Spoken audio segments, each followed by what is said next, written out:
Good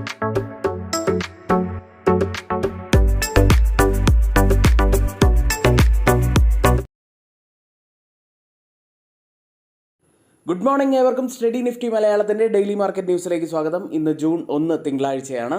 ഇന്ന് ധാരാളം പ്രത്യേകതകളുള്ള ഒരു ദിവസമാണ്. സംസ്ഥാനത്തെ പൊതുവിദ്യാലയങ്ങൾ ഇന്ന് തുറക്കുകയാണ്. കൂടാതെ ഇന്നലെ IPLൻ്റെ ഫൈനലായിരുന്നു. RCB ആണ് വിന്നേഴ്സായിട്ട് വന്നിരിക്കുന്നത്, റോയൽ ചാലഞ്ചേഴ്സ് ബാംഗ്ലൂർ. ഇനി എല്ലാ ട്രേഡേഴ്സിനും ഇപ്പോൾ പ്രധാനപ്പെട്ട ഒരു അപ്ഡേറ്റ് NSEയിൽ നിന്നും പുറത്തു വരുന്നുണ്ട്. National stock exchange equity derivative സെഗ്മെൻറ്റിലെ ട്രേഡിംഗ് സമയം 10 മിനിറ്റ് കൂടി ദീർഘിപ്പിച്ചു. നിലവിൽ സമയം 3:30 നിന്ന് സാധാരണ മാർക്കറ്റ് സെഷൻ ഇനി മുതൽ വൈകിട്ട് 3:40 വരെ ആയിരിക്കും തുടരുക. പുതിയ സമയം പ്രാബല്യത്തിൽ വരുന്നത് ഓഗസ്റ്റ് 3, 2026 പ്രധാനപ്പെട്ട സമയക്രമങ്ങൾ ഇങ്ങനെയാണ്. പ്രീ മാർക്കറ്റ് സെഷൻ രാവിലെ 9 മണി മുതൽ 9:08 വരെ ആയിരിക്കും. അതിൽ മാറ്റം വരുത്തിയിട്ടില്ല. സാധാരണ ട്രേഡിംഗ് ആരംഭിക്കുന്നത് 9:15-നാണ്. അതിലും മാറ്റമില്ല. ഇനി മാർക്കറ്റ് ക്ലോസിങ്ങിലാണ് വ്യത്യാസം വരുന്നത്. ഇനി മുതൽ മാർക്കറ്റ് ക്ലോസിംഗ് ഓഗസ്റ്റ് 3 മുതൽ വരുന്നത് 3:40-നായിരിക്കും. മുൻപ് അത് 3:30-നായിരുന്നു. ട്രേഡ് മോഡിഫിക്കേഷൻ വിൻഡോ അത് 4:15 വരെയും ആയിരിക്കും. ഇന്ന് ശ്രദ്ധിക്കേണ്ട മറ്റൊരു വാർത്തയിലേക്ക്. ഇന്ത്യൻ കമ്പനികൾക്ക് ഫിനാൻഷ്യൽ ഇയർ 2026-ൻ്റെ 4-ാം പാദത്തിൽ മികച്ച നേട്ടമാണ് കൈവരിച്ചിരിക്കുന്നത്. കഴിഞ്ഞ ഏകദേശം 12 പാദത്തിലെ ഏറ്റവും മികച്ച വരുമാന വളർച്ചയാണ് ഈ പാദത്തിൽ രേഖപ്പെടുത്തിയത്. Q4-ൽ കമ്പനികളുടെ വരുമാനം നെറ്റ് സെയിൽസിൽ 14.4% വർധനവ് വന്നു. ഓപ്പറേറ്റിംഗ് പ്രോഫിറ്റിൽ ഏകദേശം 11% വർധനവാണ് വന്നിരിക്കുന്നത്. നെറ്റ് പ്രോഫിറ്റിൽ 34% ഉയർച്ചയുമുണ്ടായി. ഓപ്പറേറ്റിംഗ് മാർജിൻ 17% ശക്തമായിട്ടുള്ള നിലയിലുള്ള ഒരു വളർച്ചയുമുണ്ടായി. ഇനി GST നിരക്ക് കുറച്ചത് മൂലം ഉപഭോക്തൃ ഉൽപ്പന്നങ്ങൾ, കാറുകൾ, ഇരുചക്ര വാഹനങ്ങൾ എന്നിവയുടെ ആവശ്യകത വർദ്ധിച്ചു. രൂപയുടെ മൂല്യം കുറഞ്ഞത് കയറ്റുമതി കമ്പനികൾക്ക് ഗുണമായി. മികച്ച പ്രകടനം കാഴ്ചവെച്ച കമ്പനികൾ നോക്കുകയാണെങ്കിൽ Nestle India, Mahindra and Mahindra, UltraTech cement, Asian paints, കൂടാതെ നൈക്ക തുടങ്ങിയ കമ്പനികളായിരുന്നു. ഇനി ഗ്ലോബൽ മാർക്കറ്റുകളുടെ ഇപ്പോഴത്തെ സിറ്റുവേഷൻ എന്താണെന്ന് നോക്കാം. ആദ്യം ഏഷ്യൻ മാർക്കറ്റുകൾ. ജപ്പാൻ മാർക്കറ്റ് നിക്കി 0.63% നേട്ടത്തിലാണ് ഇപ്പോൾ ട്രേഡ് ചെയ്യുന്നത്. കോസ്പി മാർക്കറ്റ് 2% നേട്ടത്തിൽ ട്രേഡ് ചെയ്യുന്നു. ഗിഫ്റ്റ് നിഫ്റ്റി ഇപ്പോൾ ട്രേഡ് ചെയ്യുന്നത് 23,714 എന്ന നിലയിലാണ്. ഇപ്പോൾ സമയം 7 മണിയാണ്. ഇപ്പോഴത്തെ ഈ ഒരു നില വെച്ച് നിഫ്റ്റിയിൽ ഏകദേശം 30 മുതൽ 35 പോയിൻറ്റ്സിൻ്റെയൊക്കെ ഒരു ഗ്യാപ് ഡൗൺ ഓപ്പണിങ്ങിനാണ് സാധ്യതയുള്ളത്. ഇനി US മാർക്കറ്റിലേക്ക്. US മാർക്കറ്റ് വെള്ളിയാഴ്ച ക്ലോസ് ചെയ്യുന്നത് പോസിറ്റീവിൽ തന്നെയായിരുന്നു. ഇനിയിപ്പോൾ ഓപ്പൺ ചെയ്തിരിക്കുന്ന US ഫ്യൂച്ചേഴ്സും നേട്ടത്തിൽ തന്നെയാണ്. കഴിഞ്ഞ ആഴ്ച നാസ്ഡാക്ക് ഉയർന്നത് ഏകദേശം 2% മുകളിലാണ്. ഇറാനുമായുള്ള കരാറിൽ ഉടൻ തന്നെ ഒരു തീരുമാനമുണ്ടാകും എന്നുള്ള സൂചനകൾ കൊണ്ടാണ് US മാർക്കറ്റുകളടക്കം ഗ്ലോബൽ മാർക്കറ്റുകളെല്ലാം പോസിറ്റീവിൽ ഇന്ന് ട്രേഡ് ചെയ്യുന്നത്. ഇനി US മാർക്കറ്റുകളും മറ്റ് ഏഷ്യൻ മാർക്കറ്റുകളും ഒക്കെയായി താരതമ്യം ചെയ്യുമ്പോൾ US മാർക്കറ്റുകൾ കഴിഞ്ഞ കുറേ ആഴ്ചകളായിട്ട് നേട്ടത്തിൽ തന്നെയാണ്. ഓൾ ടൈം ഹൈ ലെവലിലൊക്കെ തന്നെയാണ് ട്രേഡ് ചെയ്യുന്നത്. ജപ്പാൻ മാർക്കറ്റ് നിക്കി ആണെങ്കിലും കോസ്പി മാർക്കറ്റ് ആണെങ്കിലും ഒക്കെ ഓൾ ടൈം ഹൈസ് ഹിറ്റ് ചെയ്തുകൊണ്ടേയിരിക്കുകയാണ്.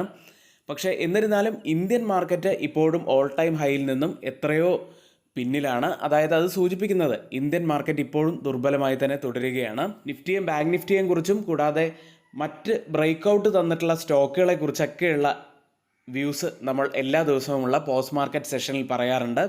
ആരെങ്കിലും ആ വീഡിയോസ് കാണാതെ പോയിട്ടുണ്ടെങ്കിൽ ദയവ് ചെയ്ത് വെള്ളിയാഴ്ച നമ്മൾ പബ്ലിഷ് ചെയ്തിട്ടുള്ള ആ ഒരു വീഡിയോ കൂടി ഒന്ന് കാണുക. നിങ്ങൾക്ക് വളരെയേറെ ഗുണകരമാവാൻ സാധ്യതയുള്ള വീഡിയോ തന്നെയാണത്. ഇനി നമ്മുടെ വീഡിയോയ്ക്ക് ആരെങ്കിലും ലൈക്ക് ചെയ്യാൻ വിട്ടുപോയിട്ടുണ്ടെങ്കിൽ ദയവ് ചെയ്ത് ആ ലൈക്ക് ബട്ടൺ ഒന്ന് ക്ലിക്ക് ചെയ്യുക. ചാനൽ സബ്സ്ക്രൈബ് ചെയ്യാൻ മറന്നുപോയവർ ചാനൽ കൂടി ഒന്ന് സബ്സ്ക്രൈബ് ചെയ്യുക. പുറത്തു വന്ന പ്രധാനപ്പെട്ട ചില Q4 റിസൾട്ടിലേക്ക്.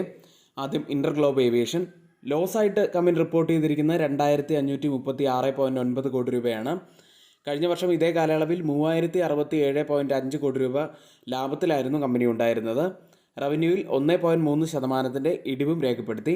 22,438.4 കോടി രൂപയിലാണ് റവന്യൂ ഉള്ളത്.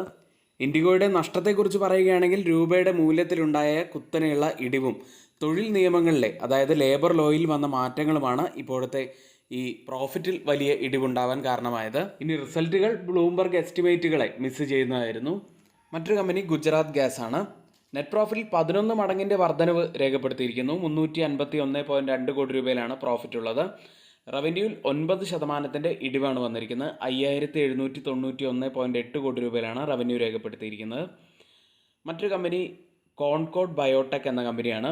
പ്രോഫിറ്റിൽ 36.8% ഇടിവാണ് വന്നിരിക്കുന്നത്. 88.8 കോടി രൂപയിലാണ് പ്രോഫിറ്റ് ഉള്ളത്. റവന്യൂവിൽ 24.1% ഇടിവ്, 326.1 കോടി രൂപയിലാണ് റവന്യൂ ഉള്ളത്. മറ്റൊരു company Indian renewable energy development ഏജൻസിയാണ്. പ്രോഫിറ്റിൽ 1.8% ഇടിവ് വന്നിരിക്കുന്നു. 492.6 കോടി രൂപയിലാണ് പ്രോഫിറ്റ് ഉള്ളത്. നെറ്റ് ഇൻട്രസ്റ്റ് ഇൻകത്തിൽ 18.4% വർധനവ് വന്നിരിക്കുന്നു. മറ്റൊരു കമ്പനി NMDC എന്ന കമ്പനിയാണ്. പ്രോഫിറ്റിൽ 36% വർധനവ് വന്നു. 2017.6 കോടി രൂപയിലാണ് പ്രോഫിറ്റ് ഉള്ളത്. റവന്യൂവിൽ 61.9% വർധനവും വന്നിരിക്കുന്നു. 11,343.1 കോടി രൂപയിലാണ് റവന്യൂ റിപ്പോർട്ട് ചെയ്തിരിക്കുന്നത്. മറ്റൊരു കമ്പനി ഗ്ലെൻമാർക്ക് ഫാർമയാണ്. പ്രോഫിറ്റിൽ 65 മടങ്ങിൻ്റെ വർധനവാണ് വന്നിരിക്കുന്നത്. 301.4 കോടി രൂപയിലാണ് പ്രോഫിറ്റ് ഉള്ളത്. റവന്യൂവിൽ 15.8% വർധനവും കമ്പനി റിപ്പോർട്ട് ചെയ്തു. മറ്റൊരു കമ്പനി ഒലക്ട്ര ഗ്രീൻ ടെക് ആണ്. പ്രോഫിറ്റിൽ ശക്തമായിട്ടുള്ള വർധനവ് തന്നെയാണ്. 164.4% വർധനവ് പ്രോഫിറ്റിൽ റിപ്പോർട്ട് ചെയ്തു. 55.5 കോടി രൂപയിലാണ് പ്രോഫിറ്റ് ഉള്ളത്. റവന്യൂവിൽ 43.6% വർധനവും വന്നിരിക്കുന്നു. 644.7 കോടി രൂപയിലാണ് റവന്യൂ റിപ്പോർട്ട് ചെയ്തത്. അടുത്തതായി ലൂമെക്സ് ഓട്ടോ ടെക്നോളജീസ് എന്ന കമ്പനി. നെറ്റ് പ്രോഫിറ്റിൽ 51% വർധനവ്, 88.1 കോടി രൂപയിലാണ് പ്രോഫിറ്റ് ഉള്ളത്. റവന്യൂവിൽ 25.1% വർധനവ്, 1416.9 കോടി രൂപയിലാണ് റവന്യൂ. അടുത്തത് PNC ഇൻഫ്രാസ്ട്രക്ചർ എന്ന കമ്പനിയാണ്. കമ്പനിക്ക് 302.44 കോടി രൂപയുടെ ഒരു EPC വർക്ക് ഓർഡർ ലഭിച്ചിരിക്കുന്നു. FIDA ആക്ടിവിറ്റിയിലേക്ക്. FIS വെള്ളിയാഴ്ച വലിയ സെല്ലിംഗ് ആണ് നടത്തിയത്. 21,106 കോടി രൂപയ്ക്കാണ് FIS സെല്ല് ചെയ്തത്. DIS ആവട്ടെ 16,764 കോടി രൂപയ്ക്ക് ശക്തമായിട്ടുള്ള ബൈയിങ് നടത്തിയെങ്കിലും പിടിച്ചു നിൽക്കാൻ സാധിച്ചില്ല. ഇതൊക്കെയാണ് ഇന്ന് നമ്മൾ ശ്രദ്ധിക്കേണ്ട ഏറ്റവും പ്രധാനപ്പെട്ട കുറച്ച് വാർത്തകളായിട്ട് വരുന്നത്. ഇന്നിവിടെ പറഞ്ഞിരിക്കുന്ന വാർത്തകളെല്ലാം ഏറ്റവും ഓതറൈസ്ഡ് ആയിട്ടുള്ള സൈറ്റുകളായ Moneycontrol, Mint, Reuters, CNBC, Financial Express തുടങ്ങിയ മാധ്യമങ്ങളിൽ നിന്നാണ് എടുത്തിരിക്കുന്നത്. മറ്റുള്ളവയെല്ലാം നമ്മുടെ വ്യൂസ് മാത്രമാണ്. ഒരിക്കലും ആ റെക്കമെൻഡേഷൻ അല്ല, നിങ്ങളുടെ എഡ്യൂക്കേഷണൽ പർപ്പസിന് വേണ്ടി മാത്രമാണ് ഷെയർ ചെയ്യുന്നത്. എങ്കിൽ ഏവർക്കും ഒരു നല്ല ദിവസം ആശംസിക്കുന്നു. നന്ദി.